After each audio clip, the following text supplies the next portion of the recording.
Hello everyone, way to humanities में आपका हार्दिक स्वागत है। आज की वीडियो में हम कमलेश्वर जी द्वारा लिखित कहानी राजा निर्बंसिया का दूसरा भाग पढ़ने जा रहे हैं, जिसे सेमेस्टर 4 हिंदी ए के सिलेबस में शामिल किया गया है। इस कहानी के पहले भाग की वीडियो की लिंक डिस्क्रिप्शन में दी हुई है। अगर आपने उस वीडियो को नहीं देखा है तो उस लिंक पर क्लिक करके इस वीडियो को प्राप्त कर सकते हैं। साथ ही सेमेस्टर 4 हिंदी ए के सिलेबस में शामिल सभी चैप्टर्स की वीडियोस भी मेरे चैनल पर क्लास 12 सेमेस्टर 4 हिंदी ए की प्लेलिस्ट पर अवेलेबल है, जिसकी लिंक मैंने डिस्क्रिप्शन में दे रखी है। इस कहानी के पहले भाग में हमने पढ़ा था कि जगपति, जिसकी तुलना लेखक सकट के त्योहार के दिन उनकी माँ के द्वारा सुनाई जाने वाली कहानी के पात्र राजा निर्बंसिया से करते हैं, उसका विवाह चंदा नाम की एक स्त्री से होता है। 4 साल तक उनके कोई संतान नहीं हुई। तभी जगपति की माँ उसकी संतान को गोद में खिलाने की अधूरी आस लेकर इस दुनिया से चली जाती है। जगपति अपने एक रिश्तेदार की शादी में जाता है, जहां डाकुओं का सामना करते समय वह बुरी तरह से घायल हो जाता है और उसे अस्पताल में जाना पड़ता है। वहां पर बचन सिंह नाम का कंपाउंडर उसका इलाज करता है। चंदा को भी जगपति की देखभाल के लिए अस्पताल में ही रहना पड़ता है। उसी समय बचन सिंह चंदा की ओर आकर्षित होता है और चंदा की खातिर वो जगपति की दवाइयों का इंतजाम खुद ही करता है। जब जगपति ये दिखाता है कि वो किसी का एहसान नहीं लेना चाहता, तब चंदा उससे ये कहती है कि उसने अपने सोने के कड़े बेचकर उसकी दवाओं का इंतजाम किया है। लेकिन बाद में जब जगपति चंदा के बिस्तर के नीचे उन कड़ों को पाता है तो उसे ये देखकर बड़ा ही सदमा लगता है कि चंदा ने अपने कड़े नहीं बेचे और आज तक उससे ये बात छिपा के रखी। इस कारण उसके मन में चंदा के प्रति संदेह की भावना जाग जाती है। तो ये था राजा निर्बंसिया कहानी के पहले भाग का सारांश। अब हम इसके दूसरे भाग को विस्तार से पढ़ेंगे। उसी रात जगपति के मन में ख्याल आता है कि वो चंदा से कड़े मांगकर उन्हें बेच दे और उससे कोई छोटा मोटा कारोबार शुरू कर दे, क्योंकि उसकी नौकरी छूट चुकी थी। इतने दिन की गैर हाजिरी में वकील साहब ने दूसरा मुहर्रिर यानी मुंशी रख लिया था। वह रोज यही बात सोचता है, लेकिन जब चंदा सामने आती है तो उससे कहने की हिम्मत नहीं जुटा पाता। उसे लगता है कि यदि वो चंदा से कड़े मांगेगा तो वह उससे उसका पत्नी होने का हक छीन लेगा। माँ बनने का हक तो भगवान ने ही छीन लिया। आखिर फिर चंदा का क्या अस्तित्व रह जाएगा? उसके जीवन की सार्थकता ही क्या होगी? वह उसके साथ ऐसा अन्याय नहीं कर सकता। ऐसा करना उसके लिए उसकी आंख की रोशनी छीनने के समान होगा, जिसकी वजह से वो पूरी तरह से अंधी हो जाएगी। फिर उसके जीवन में क्या बचेगा? इसलिए वो कंगन मांगने के ख्याल को अपने दिल से निकाल देता है। उसे लगता है कि ऐसा करना चंदा के त्याग और लाज को उघाड़ने के समान होगा। जगपति इन्हीं ख्यालों में डूबा रहता है और सुबह से शाम तक इधर उधर काम की तलाश में घूमता रहता है।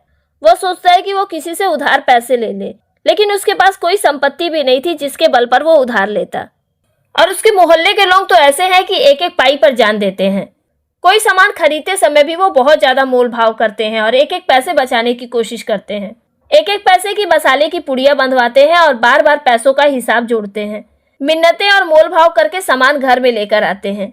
गली में कोई खोचे वाला फंस गया तो 2 पैसे की चीज को लड़ झगड़ कर 4 दाने ज्यादा पाने की नियत से 2 जगह बंधवाते हैं। भाव में जरा सा भी फर्क होने पर घंटों बहस करते हैं और शाम को पैसे बचाने के लिए सड़ी गली सब्जियां घर ले आते हैं।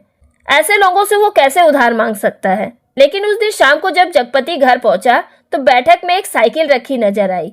उसने दिमाग पर जोर डालने की कोशिश की कि कौन मेहमान उसके घर में आया होगा। जब वो भीतर वाले दरवाजे पर पहुंचा तो वो हंसी की आवाज सुनकर चौंक गया।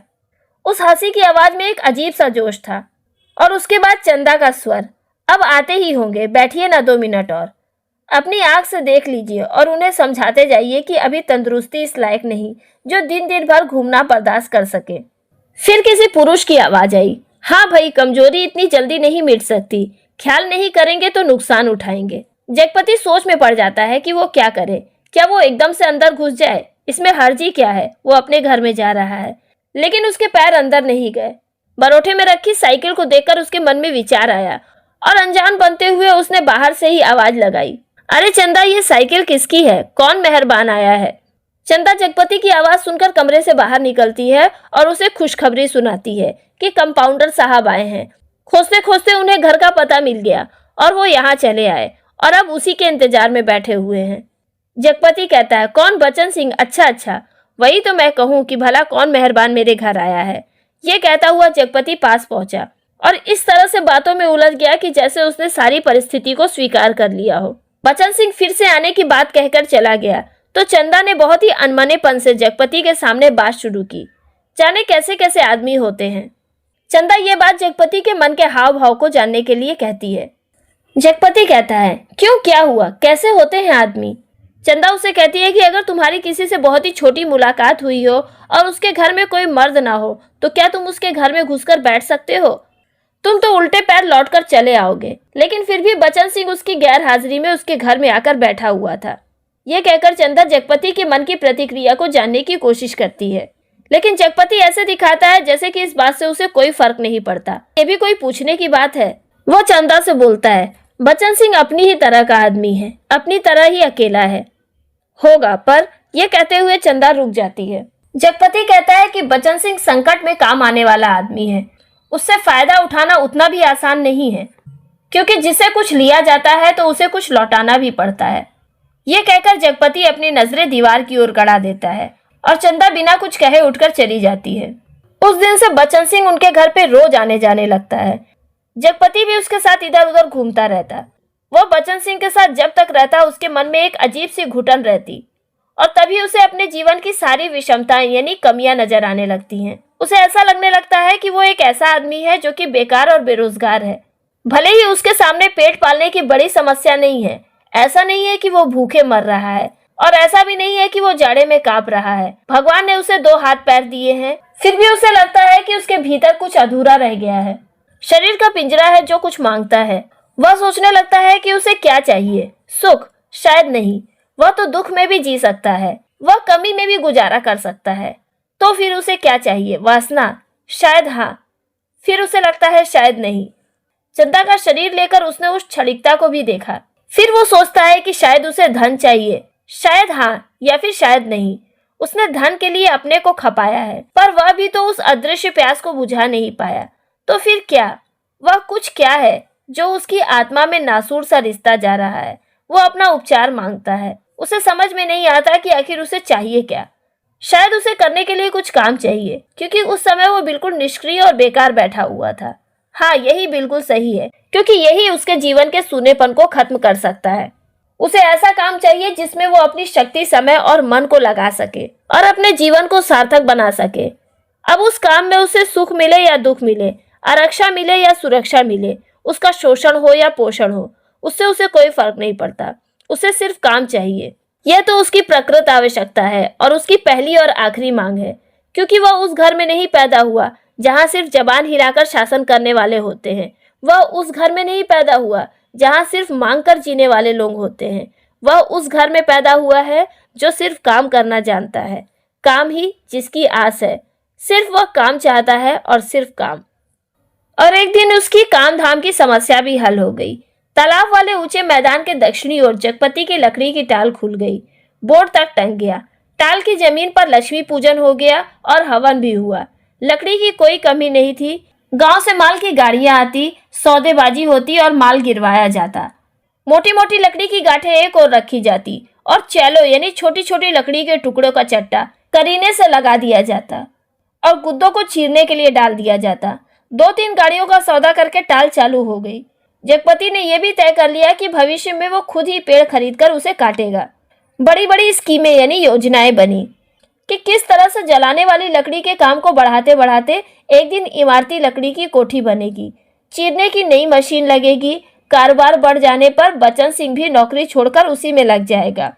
जगपति ने महसूस किया कि वह अब काम में लग गया है। उसके पास 24 घंटे काम रहता। अब उसके पास बेकार बैठने का समय नहीं है।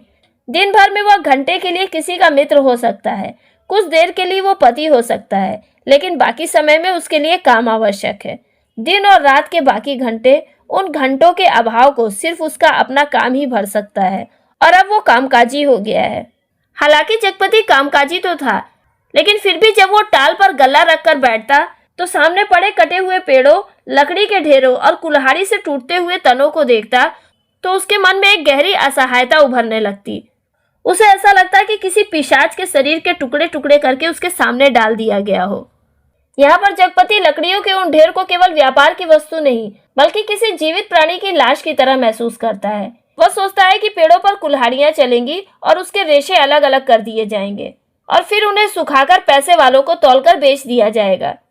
इस तरह से उनका उसी प्रकार शोषण होगा जिस तरह से इंसान के शरीर का शोषण होता है।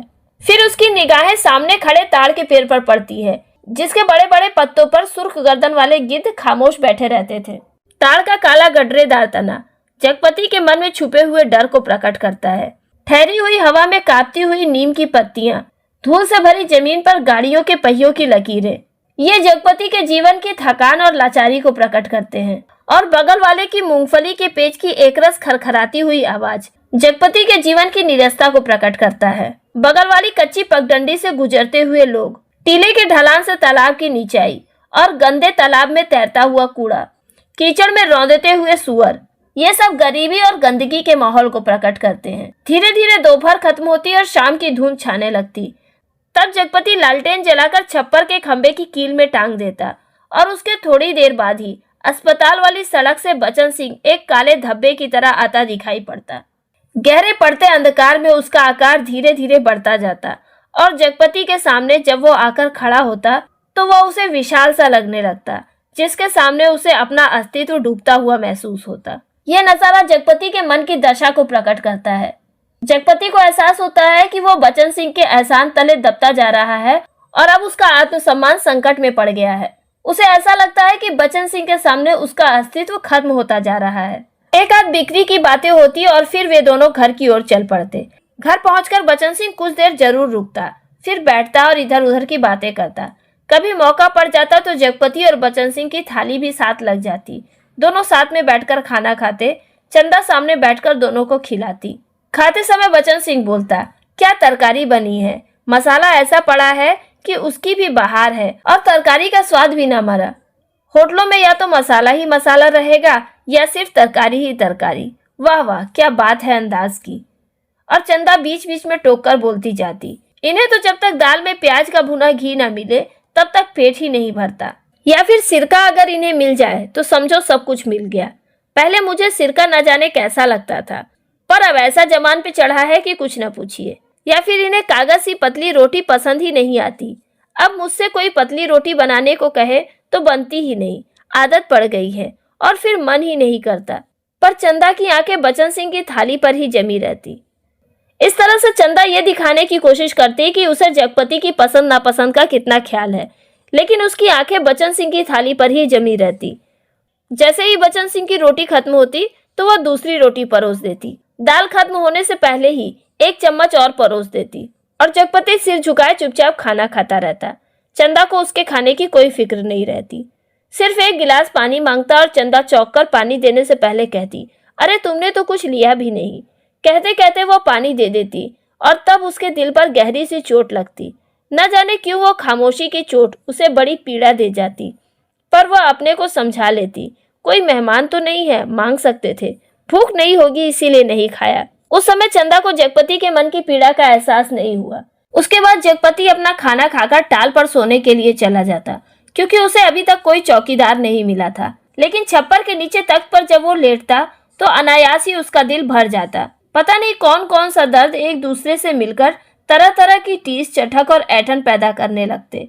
कोई एक रग दुखती तो वह सहलाता भी, पर जब सभी नसें चटकती हों तो कहाँ कहाँ राहत का अकेला हाथ सहलाए।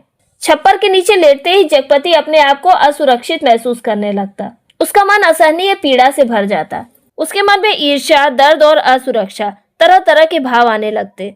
जगपति जब टाल पर लेटा रहता तो उसकी निगाह सामने बनी एक पक्की कब्र पर टिक जाती। उस कब्र के सिरहाने एक अकेला कांटेदार बबूल का पेड़ था, जो उसके मन के सूनेपन और डर का प्रतीक है।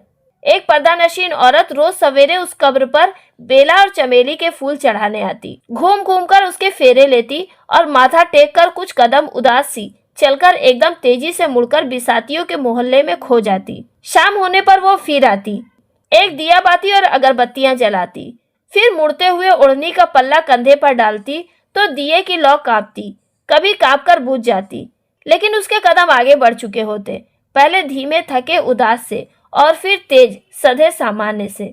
वह फिर उस मोहल्ले में खो जाती और तब रात की तन्हाइयों में बबूल के कांटों के बीच उस साए साए करते ऊंचे नीचे मैदान में जैसे उस कब्र से कोई रूह निकलकर निपट अकेली भटकती रहती। ये नजारा जगपति के मन में भय, अपराध बोध और अशांति को पैदा करता।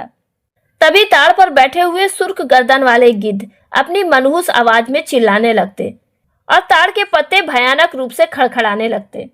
ये देखकर जगपति का बदन कांप जाता।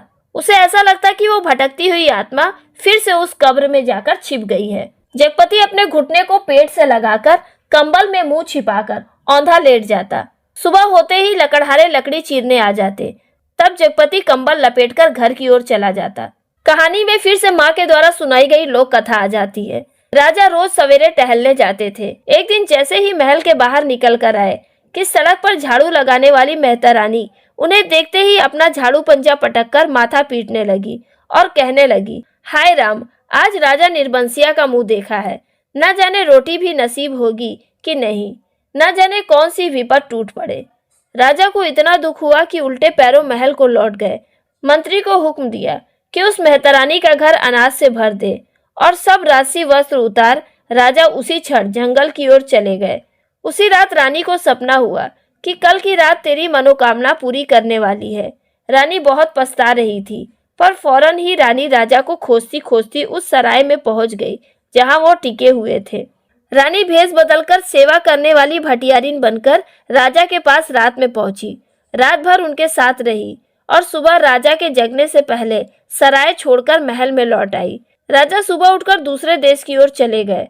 2 ही दिनों में राजा के निकल जाने की खबर राजभर में फैल गई।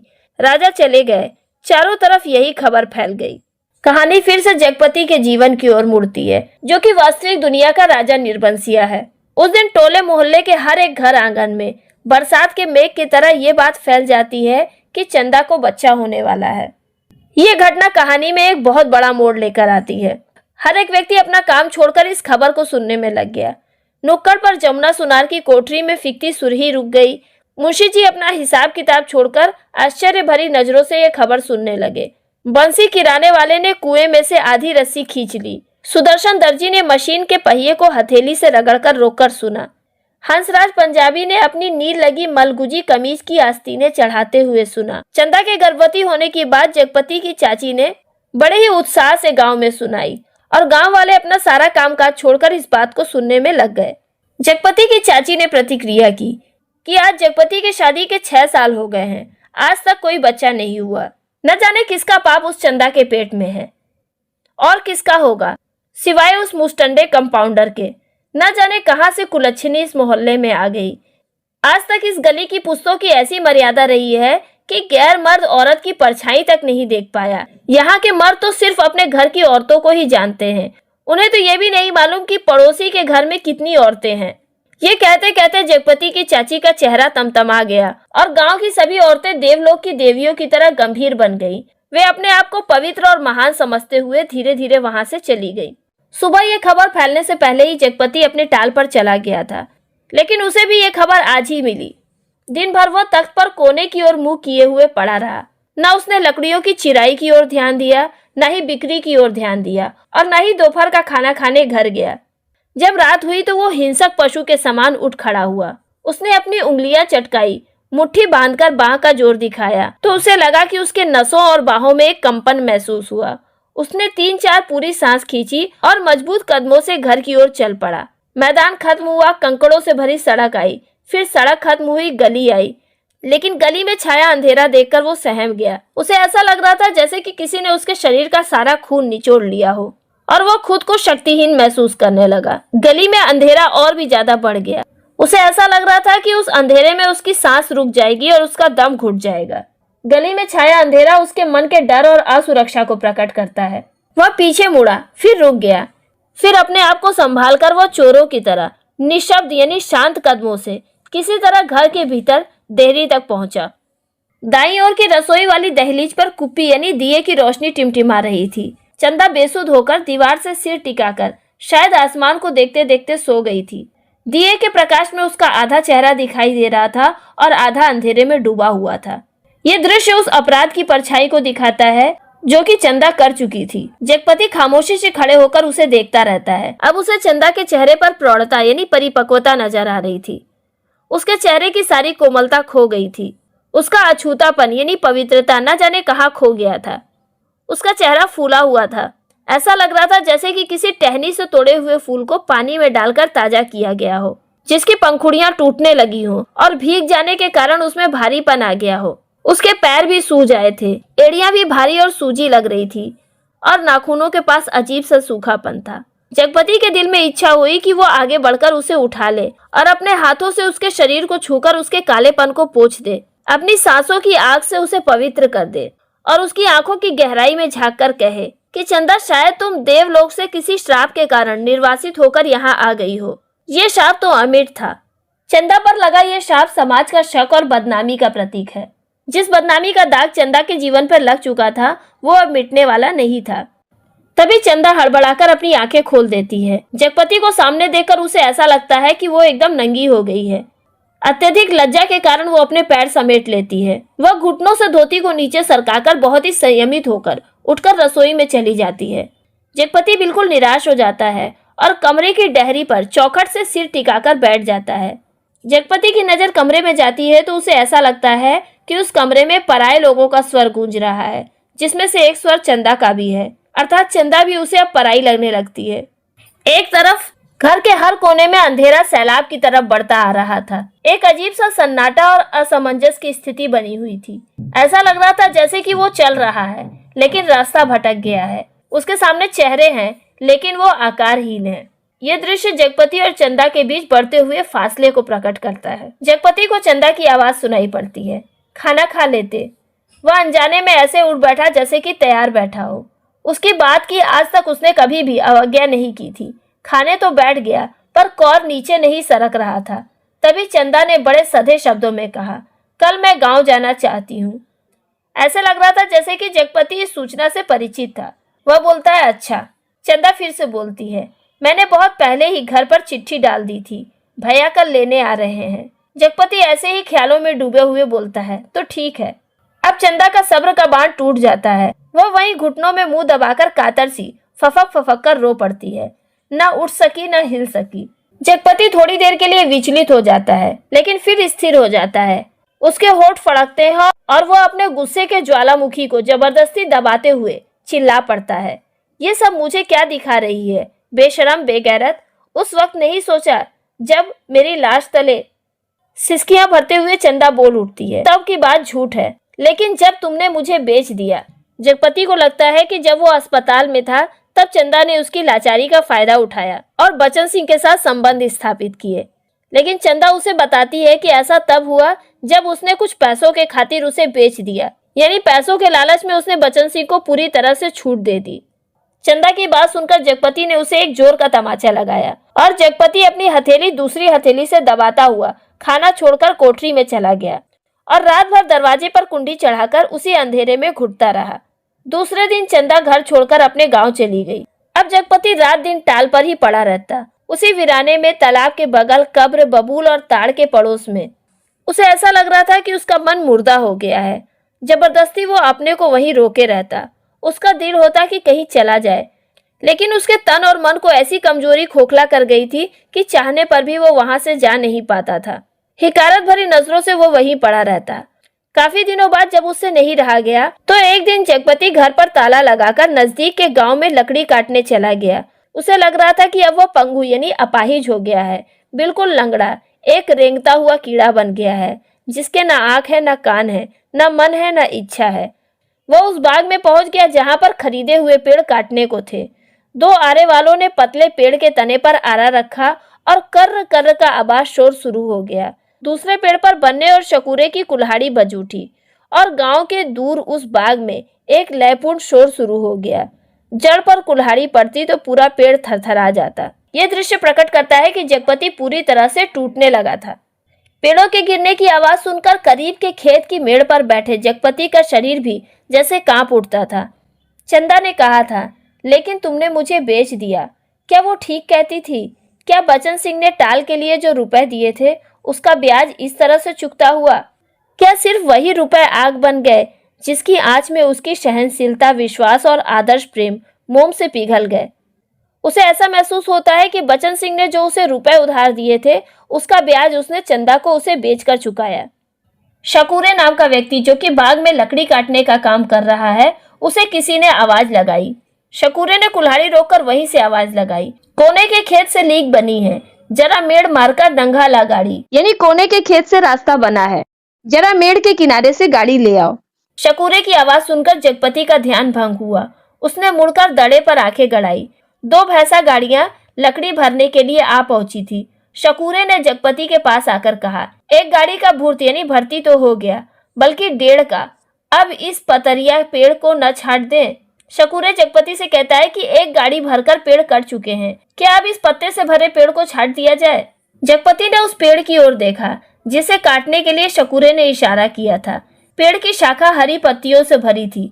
वह बोला, अरे यह तो हरा है, अभी इसे छोड़ दो। हरा होने से क्या, उखड़ तो गया है, न फूल का न फल का। अब कौन इसमें फल फूल आएंगे? 4 दिन में पत्ती झुरा जाएंगी। शकूरे ने पेड़ की ओर देखते हुए उस्तादी अंदाज में कहा। शकूरे ने जगपति से कहा कि हरा होने से क्या हुआ, इसमें ना तो फूल आते हैं ना फल आते हैं, कुछ दिनों बाद तो ये सूख ही जाएगा। जगपति ने शकूरे से कहा कि जैसा तुम ठीक समझो, और उठकर मेड़ के पक्के कुएं पर पानी पीने चला गया। दोपहर ढलते ढलते गाड़ियां भरकर तैयार हुई और शहर की ओर रवाना हो गई। जगपति को उनके साथ आना पड़ा। गाड़ियां लकड़ी से लदी शहर की ओर चली जा रही थी और जगपति गर्दन झुकाए कच्ची सड़क की ओर धूल में डूबा जा रहा था।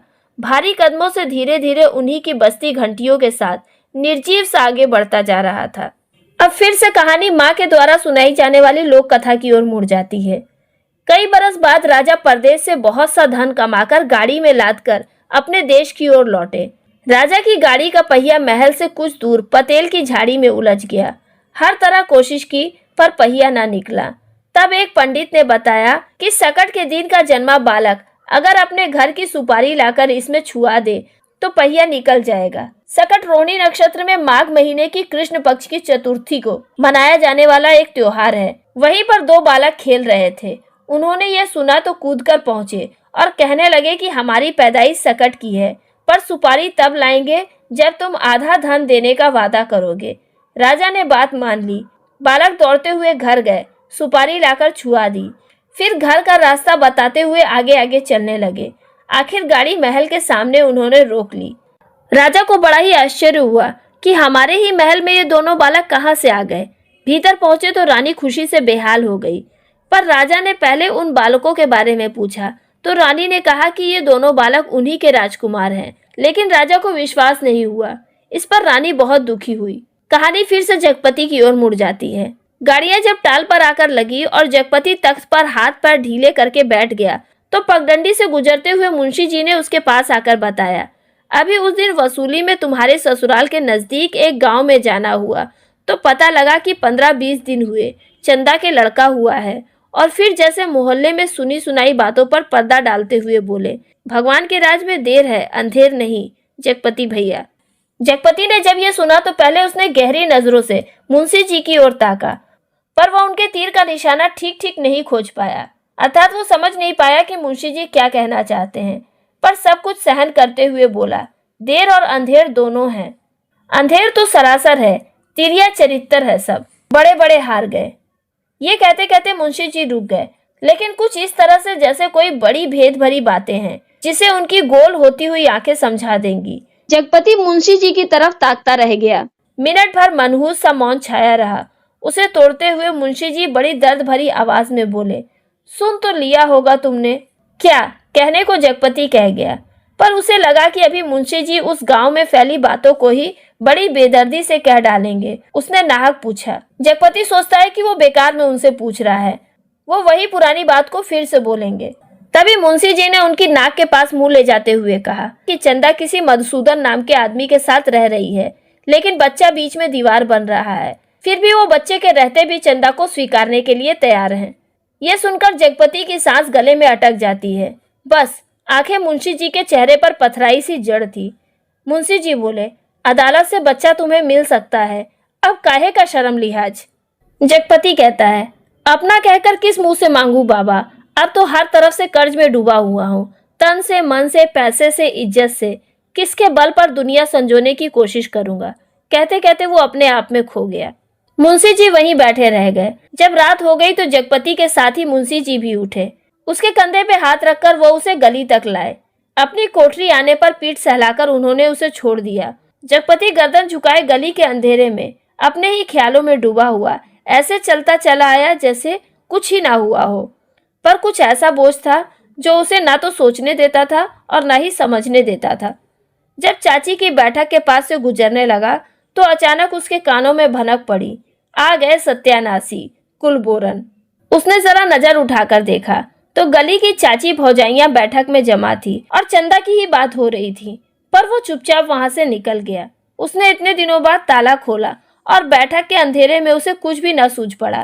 तभी अचानक से वो रात उसकी आंखों के सामने घूम गई जब वो अस्पताल से चंदा के साथ लौटा था। विधवा चाची का वही जहर से भरा हुआ तीर उसे चुभा था।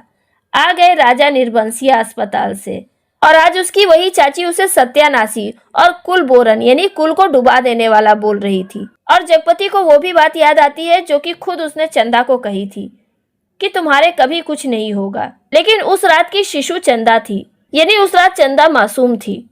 चंदा के लड़का हुआ है। जगपति अपने मन में सोचता है कि काश चंदा ने इंसान के बच्चे को जन्म ना दिया होता, भले ही उसने कुछ और जैसे कंकड़ या पत्थर जन्म दिया होता।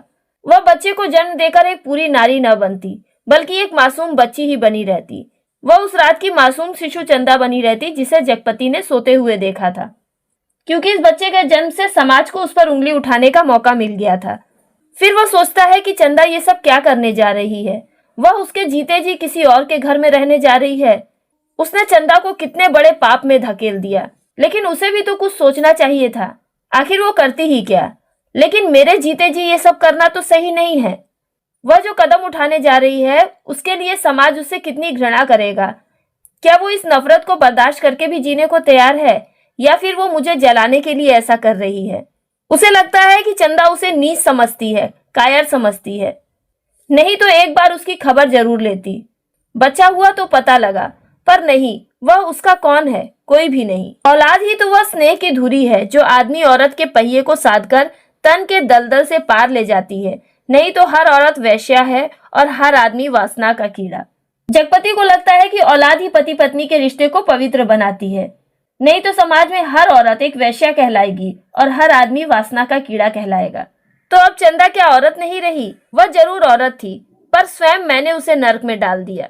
वह बच्चा मेरा कोई नहीं, पर चंदा तो मेरी है। एक बार उसे ले आता, फिर यहाँ रात के मोहक अंधेरे में उसके फूलों से अधरों को देखता, निर्द्वंद सोई पलकों को निहारता, सांसों की दूध सी अछूती महक को समेट लेता।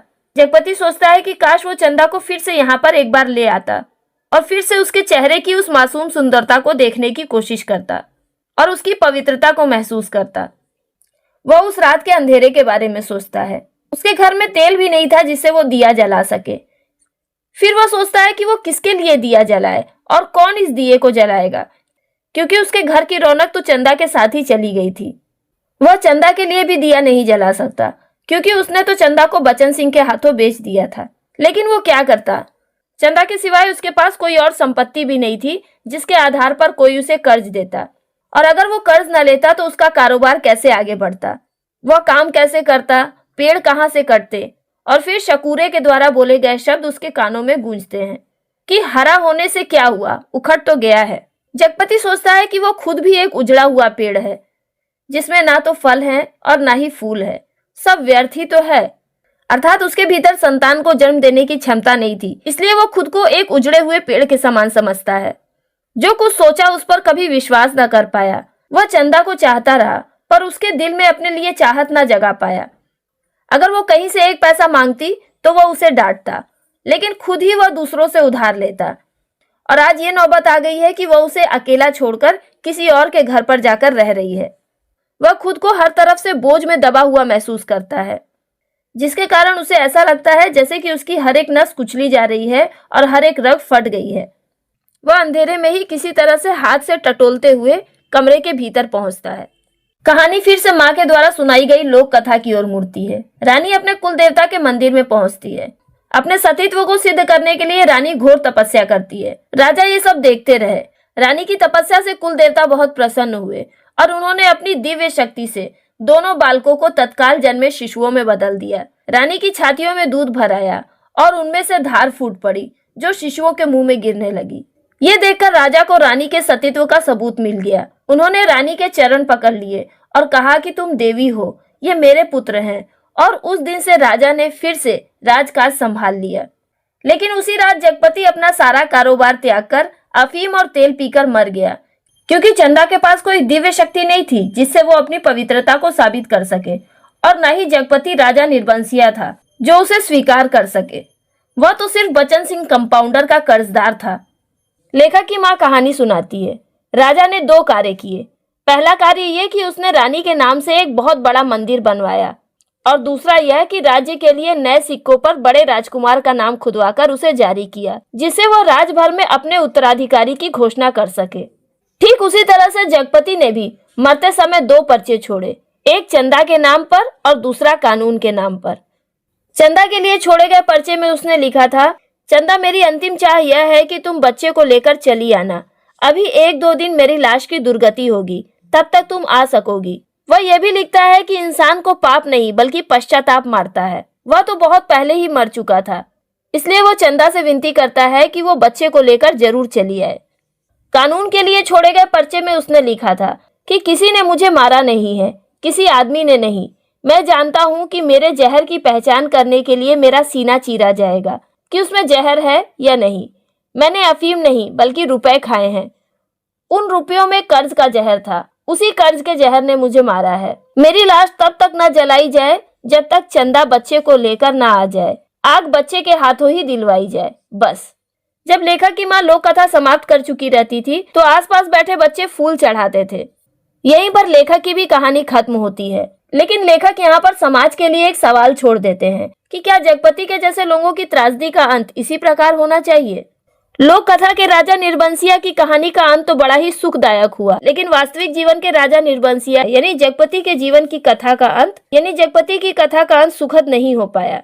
तो इस तरह से इस कहानी में हम देखते हैं कि कर्ज केवल इंसान के शरीर को ही नहीं बल्कि उसकी आत्मा को भी मार देता है और इस पुरुष प्रधान समाज में एक स्त्री को बहुत जल्दी दोषी ठहराया जाता है। हालांकि जगपति चंदा से प्रेम करता था, लेकिन सामाजिक दबाव, असुरक्षा और अहंकार के कारण उसका साथ नहीं निभा पाता। लेकिन कहानी के अंत में वो स्वीकार करता है कि इंसान पाप से नहीं बल्कि पश्चाताप से मरता है। इस कहानी में लेखक ने जगपति और चंदा की तुलना लोक कथा के राजा रानी से की है, लेकिन लोक कथाओं में तो चमत्कार होता है। इस कारण राजा और रानी की कहानी का अंत सुखद होता है, लेकिन वास्तविकता में गरीब आदमी के जीवन में कोई चमत्कार नहीं होता। इसलिए जगपति और चंदा की कहानी का अंत दुख भरा होता है। इस तरह से इस कहानी से हमें यह संदेश मिलता है कि जब समाज संवेदना खो देता है और इंसान को केवल साधन समझा जाता है, तब प्रेम, नैतिकता और जीवन तीनों नष्ट हो जाते हैं। तो यहीं पर कमलेश्वर जी की कहानी राजा निर्बंसिया का अंतिम भाग भी खत्म होता है। उम्मीद करती हूँ कि ये कहानी आपको बहुत ही अच्छी तरह से समझ में आ गई होगी। तो वीडियो पसंद आई हो तो इसे लाइक और कमेंट कीजिएगा, साथ ही इसे अपने दोस्तों को भी शेयर कीजिएगा। जल्दी मिलते हैं अगली वीडियो में नए चैप्टर के साथ।